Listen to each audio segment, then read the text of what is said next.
But like you were saying with the main event and thing about JDS. JDS, what should become of him now? What should he do now? I say if he wants to fight on, he can, but I actually agree with you. He should, if you're gonna fight spacing on now, he don't need to fight right away.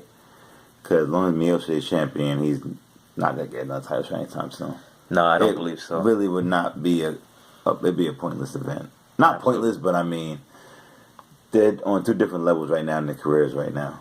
I really think so. Unless something crazy happens, or unless Miocic loses the title. Absolutely. Then I feel like JDS, he's got some thinking to do. You know what I mean, about his career and how he wants to continue it. So now the question is for Miocic now, who's next?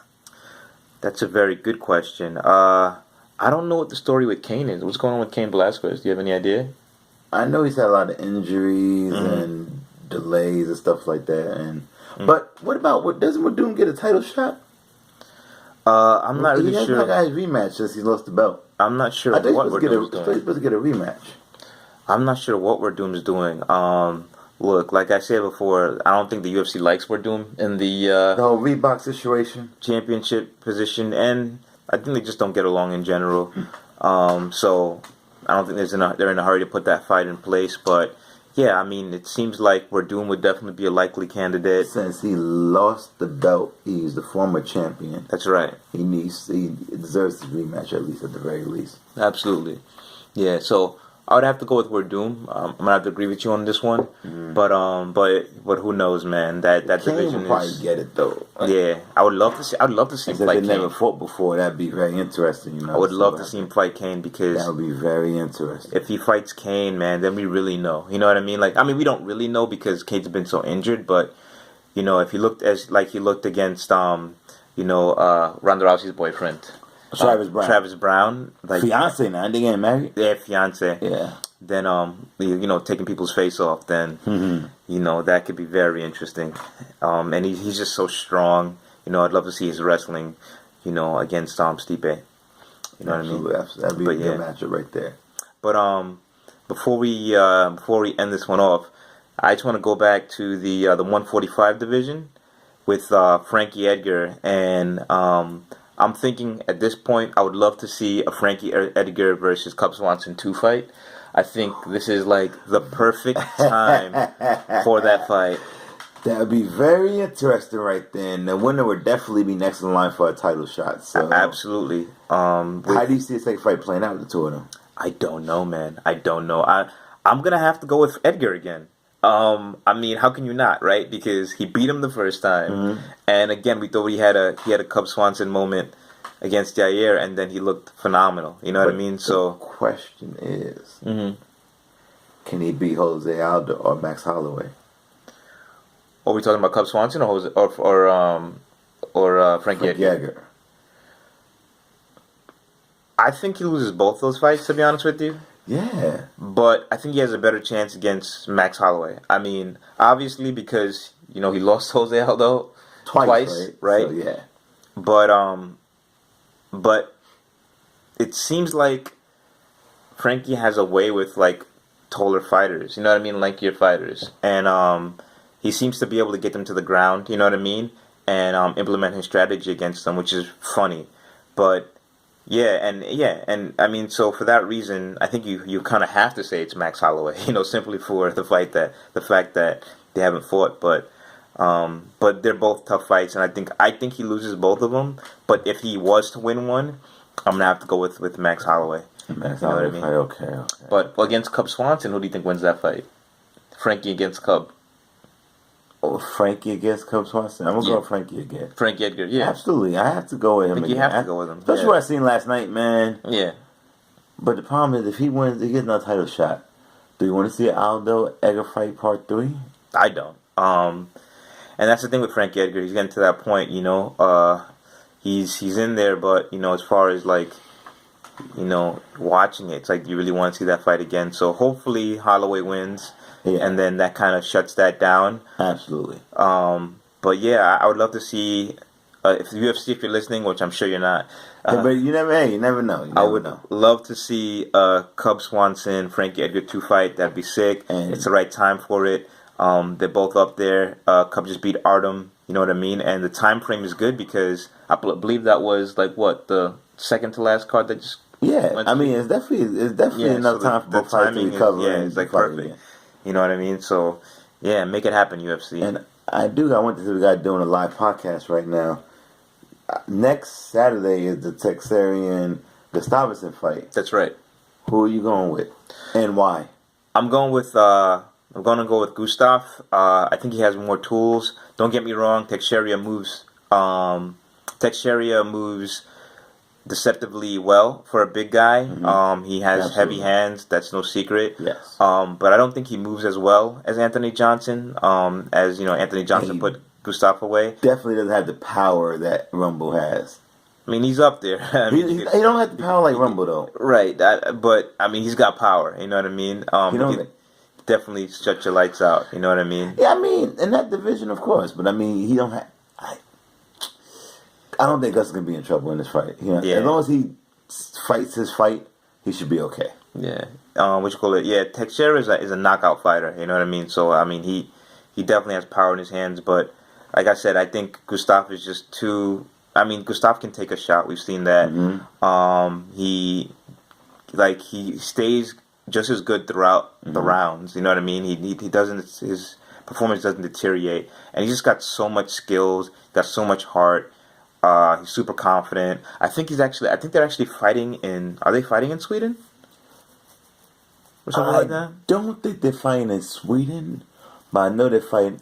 I'm not sure. I know they're not fighting in America. They're fighting. Yeah, I think it's overseas somewhere. I think it's in Europe. We'll get back to you now and get more of a definitive time. But yeah, he just got too many tools, and he's tough. And I think he just beats him up. You know what I mean? I think he beats him up, and he's, like I said, he's got too many tools. And I think that's what I think happens. And I did want to mention a couple of there's 2 fights I wanted to touch on that was announced. They did actually 3 fights I want to touch on real quick. I know I'm not going to touch. I'm just going to touch on them for a little bit. We're going to elaborate more on these fights as the podcast goes on and close to the fight dates. But UFC announced their summer lineup. They have a lot of big time fights coming up soon. They got Chris Weidman is fighting Kevin Gastelum. That's a big fight right there. Amanda Nunes is fighting Valentine. That's going to be another good one I'm interested in seeing. And this one. Oh man! Oh yeah! Jon Jones versus Daniel Cormier. That's it. Part 2 also announced for the summertime as well too. That's right. So we got a lot of great MMA fights coming soon. So you're gonna have a lot of podcasts from us, a lot of predictions, a lot of fight analysis breakdowns coming up from us very soon. Absolutely. I'm sure you want to see all those fights, as so do I. So I mean, I can't wait. Daniel Cormier, Jon Jones too. I mean. Really? Somebody's not walking out of that fight. Yeah, that's gonna be a crazy fight. If DC doesn't win that fight, he might be on suicide watch. So you know what I mean. He's obsessed with beating Jon Jones. He really is. That loss has bothered him for the past almost 3 years. That loss has bothered him. But you know, I think if he's gonna do it, this is gonna be the time for him to do it. Because Jon Jones is going to this fight with no tune-up, which is very, very interesting that he's not taking a tune-up fight. I find it to be very odd. Yeah. But in fairness, though, he never lost his belt in the first place. Right. So he should get his title shot. It does make sense. Yes and no. I feel like, technically that's true, but he screwed up so many times on himself that it's like... Not an octagon, though. Just outside the octagon. Right, but that counts, though, because when you screw up outside the octagon, you cost people millions of dollars. See how that works? Like failed drug tests, arrest, and... So it's like you screwed up so much on your own that it's like you don't really deserve this, but because you're Jon Jones and because the champion wants it, you know what I mean? And it's good TV and it's almost undeniable, you know what I mean? This fight's gonna do good. You know, you get the option. Jon Jones doesn't deserve anything, to be completely honest with you. You know, just to be completely honest, but you know, he has a shot, and we're all gonna want to see it. You know what I mean? I'm a Jon Jones fan. It looks like you're a Jon Jones fan anymore. because of all the outside shenanigans with outside the octagon? Just the truth, right? It's like you can only be but so biased. You know what I mean? Like it's like you want to give him a chance, but then he keeps screwing it up every time. It's like he doesn't deserve anything. Like it's your fault why these things happen. It's your fault why, you know what I mean? He lost billions of dollars. Like, what do you? I'm not sure how. You know what I mean? I don't know how I'm supposed to take that. He's like, just such a good fighter, and he's been truly missing the octagon. So I'm just looking forward to a good fight, him and Daniel Cormier. Yeah, but if Daniel Cormier loses to Jon Jones again, I don't know what DC's going to do with his career. I really don't know. I mean, look, he's still got an amazing career, but you know, like as far as him personally, you know what I mean? I feel like he's never gonna, you know what I mean? It's funny because if he didn't make such a big deal of the fights, like if they weren't enemies, then he could still lose to Jon Jones. Mm-hmm. And don't get me wrong, like I obviously be like, look, you still lost, you know what I mean, twice. But I feel like with his record, you could still be like, yeah, but he's still one of the greatest, right? It absolutely, it has that one loss. But because him and Jon Jones have so much animosity, like if he loses the second fight, do you know what I mean? Like, yeah, because it just makes it that much worse. Cormier was undefeated when he met Jon Jones in the octagon, and now it's his first loss. That's it. Yeah, only loss on his record. That's right. That one loss just it's almost like when Dominic Cruz lost to Uriah Faber back in the day. Mm-hmm. That loss has bothered him to this day. Right, and to a certain degree, like his career has been to a certain degree made or broke by Dominic Cruz. You know what I mean? Like, and he's beat Faber 2 times just to finally absolve that. Right, but both of their careers kind of hung on those fights. You know what I'm trying to say? Absolutely. Because like, don't get me wrong, like no matter what, Uriah Faber has a Hall of Fame career, but you know what I mean? It takes something out of his career. That one fight takes something out of it. Do you know what I mean? The fact that Cruz, both of them. Well, I'd say Uriah Faber because the fact that he didn't, that Cruz won 2 out of those 3 fights, and that he won one of them so decisively. You know what I mean? Yes, absolutely. It takes something out of it. You know what I mean? Like. And it adds something to Cruz, you know what I mean? The fact that he did that, so I think it's the similar situation here. It's so like DC, and in DC mind, he needs to win this fight, right? There's no. Yeah, I agree. He can't lose. In his mind, he can't lose. He has to do whatever he can. Because I don't think he sees Jon Jones again if he loses this fight. He doesn't see him again. You know what I mean? Once he fight him again, hang it up. Yeah, I mean he probably will. There'd be no reason to really fight after he. What would be the? I mean, if you listen to Luke Rockhold talk, Luke Rockhold is somebody in his camp. One of DC's good friends, actually, outside the octagon. He's even talking about changing weight class, and they're like, all right, but if you do that, you know, if you go to some this different weight class, you might buck up on your friend Daniel Cormier. And he goes, well, he ain't gonna be fighting forever. That's true. You know, and I think that's an indication. It's saying that like, we've already seen that the weight cuts are getting harder for him, so he's getting older. It's an indication that, you know, Rocco's a young guy, so that makes sense. He might not. Daniel Cormier probably has maybe a good. I'm gonna be generous. Probably about 4 fights left in him, if that much. I'll say 4 if he doesn't lose to Jon Jones. Yeah. If he loses Jon Jones, that's it. Yeah. He might fight one more time, maybe. I say 3 max. I think he has 3 fights max. Even if he beats Jon Jones? Yeah. If he beats Jon Jones, what else could he do? If he beats Jon Jones, I'll be like, listen, I could retire. Take your belt. I'm hanging. I'm not fighting ever again. He beats Jon Jones. He fights him again in the rubber match, right? And then, But what if he loses, though? If he loses to Jon Jones? They say if he beats Jon Jones in July, and they fight again like early 2018, and Jones beats him. I think he retires. Wait, think he'd be okay knowing that he lost Jon Jones twice? I mean, the fact he beat him once, but yeah, I think the fact that he beat him once, I don't think he's gonna gear up to fight him a 4th time. I really don't see that. What I'm saying is, do you think he'll be absolved in his heart if he was able to finally get that? Yes, I think he just has to prove to himself that he can do it. So it's more of a personal thing now. Absolutely, it's a personal thing. I mean, that's his only loss. He's a winner. He's undefeated at heavyweight. Absolutely, it's a personal, and he doesn't like the guy. It's absolutely. Do you think he feels like he's not the real champion until he beat Jon Jones, or do you think he feels he's a champion? I think it's a little bit of both. I do think that he feels like he's the champion, and I think he is the champion. I really wish people would stop saying that. DC is the champion. Jon Jones lost it of his own behavior. Absolutely. There is a criteria that it takes to be champion outside the octagon also, and he did not meet that criteria. He lost his belt. So therefore, DC is the real champion. He's defended his belt multiple times. DC is the real champion. However, is he the best fighter at, you know what I mean, at light heavyweight? And that's what we want to find out. Let's play devil's advocate, though. Right. You say that, right? Mm-hmm. But let me give you a scenario. Let me give you a scenario here. Mm-hmm. Say you're an MMA fighter, right? Right. You fighting at, say, 145. You're dominating. You're doing your thing. Yep. Okay. You fight the champion. You fight Jose Aldo. Yep. Okay. He beat your ass. Okay. Yep. Jose Aldo gets to a little trouble at the octagon. He winds up leaving for a little while. Mm-hmm. Then you come along. You win the interim belt. Then you find out that it gets upgraded to the full belt. Mm-hmm. So you're fighting and doing your thing.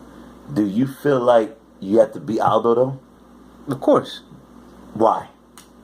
Because he beat you. But do you feel like people still view him as champion? Problem is that people still view Jon Jones as champion. Mm-hmm. Cormier has the belt, walks around it, but everybody look at Jon Jones, he's still the champion in everybody's mind. Until he actually gets beat in the octagon. Mm-hmm. That's where I think we're at with this fight right here, you know. That's why I'm trying to make you kind of think. Mm-hmm. That's why Cormier could say he's the champion, but in his heart, he knows he has to beat Jon Jones to prove it to the world that Right. he's champion. Right, and he does. Not in his heart, in real life. You know what I mean? Like, I totally agree. But if I was Daniel Cormier, I wouldn't feel like that. I would feel like I do need to beat him, but I would feel like I'm the real champion. Do you know what I'm trying to say? Like, I feel like I'm definitely the champion. I've defended my title. You know what I mean? Yeah. I'm the champion. But I would feel like, you know, I want to beat him. He beat me. And like you said, he had the championship belt. You know what I mean? So it's like, he needs to feel vindicated. right. You know what I mean? Yeah. He doesn't feel vindicated. It's like, you know, another man whooped your ass. You know what I mean? You want your revenge. You know what I'm trying to say? Like, you know what I mean? And then there's a title attached to it, so that makes it even worse. But I wouldn't say that he doesn't feel like the real champion. I think he's a real champion. He goes on the press tours for the real champion. I mean, he defends his belt like the real champion. Gets paid like the real champion. Yeah. I mean, he's the champion. You know, it's what it is. In my opinion, you know what I mean? He's the champion. You know what I mean? Yeah, but it makes sense. But you know, is he the best fighter? You know what I mean? But we'll find out in July, though. You know. You know what I'm saying? Yeah. But okay. So I think this is the podcast. Yeah, but this is sad because you're leaving town, man. I definitely enjoyed you being down here for the weekend, man. Oh yeah. And I'm so glad we got to do an actual live podcast. Not live because we're recording it. We're gonna put it out to the world later on. But the fact that we just actually sit down with you guys, you can see us, put a face to the voices that you've been hearing for the past couple of weeks now. Yes. Free Radicals #MMA. Episode 6. Word up. This is part 2 of it. We ran along. I'm sorry we ran long. We just had a lot to talk about, a lot to cover. This is the first time we actually got to do an actual sit down podcast since we started the idea of doing this. So this is just something we really had to talk to you guys and get you guys to see what we're all about for real. Absolutely. All right, so stay tuned. Check us out on Free Radicals MMA on YouTube as well as Twitter with the same handle, #Free Radicals MMA. We're like also us on Facebook, please. Yeah, like us on Facebook. This video will be put out on YouTube, so check us out there. And until next time, we want you to stay froggy, 'cause we're out. Yeah. Peace. Peace.